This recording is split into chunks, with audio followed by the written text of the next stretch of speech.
Welcome to One True Champion. Joined by Wendell Barnhouse, I'm Kristen. This past weekend in college football was upset central, with top teams like Oregon, Alabama, and Oklahoma getting beat.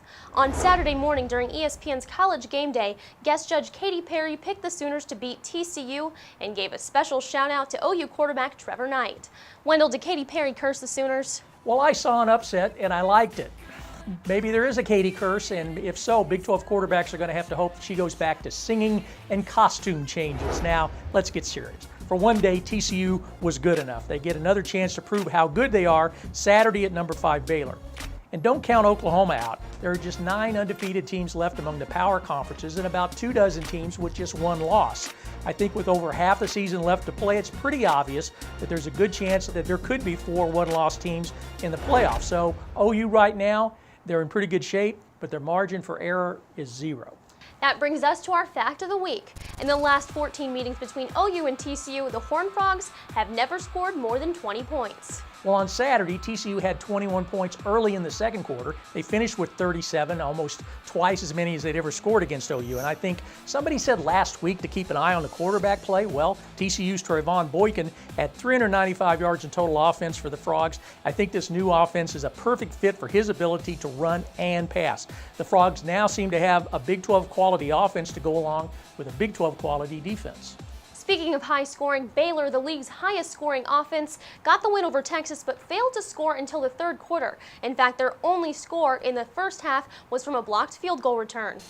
Well, you know, this offense really did fizzle against Texas, but they managed to do some scoring with their special teams, and they won this game with defense. Now, they've won all their games by at least 21 points. None of the other undefeated teams can say that. The Bears beat Texas, like I said, in a complete fashion. Now, what will be fascinating to watch this Saturday against TCU, will Baylor be able to get it back on track, or are they going to have to win another slugfest? The Bears weren't the only ones off on Saturday, though. Quarterback Dax Garman threw 2 interceptions on Oklahoma State's way to a win over the Cyclones. The Cowboys are struggling to run the ball, and that's kind of leading to some slow starts. Mike Gundy's best teams have averaged over 5 yards per carry. This year, they're only averaging 3.9 per attempt. If they don't balance things out between the run and the pass, I think it's going to bite them later in the season. Now, the big play against the Cyclones was the second half opening kickoff. Tyreek Hill took it 97 yards to the house. Being a former track and field athlete myself, I love the way Tyreek Hill crosses that goal line. Another one of my favorite touchdowns from the weekend comes from the Kansas State-Texas Tech game.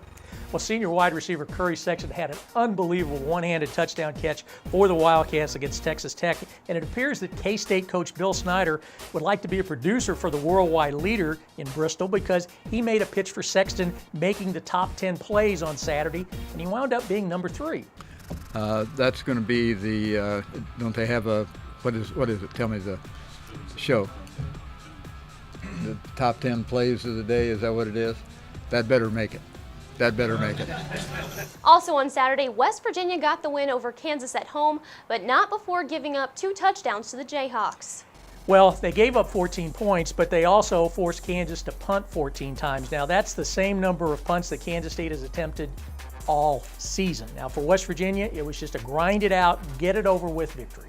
Here's a look at the Big 12 rankings going into Week 7. Now, Wendell, which of these teams have a shot at winning the Big 12 and making it to the playoffs? Well, Baylor moved up to number 5, and Art Briles said Monday that it really doesn't mean anything, and he's right. Just consider everybody kind of on the injured list and day to day, or really week to week. If TCU wins at Baylor Saturday, the Frogs will be probably number 5 or higher. Now, the second half of the season, maybe we won't have a week as crazy as the last one with 6 of the top 10 teams losing, but there are 9 weeks and plenty of upset possibilities remaining. That's it for One True Champion. For Wendell Barnhouse, I'm Kristen. We'll see you next week.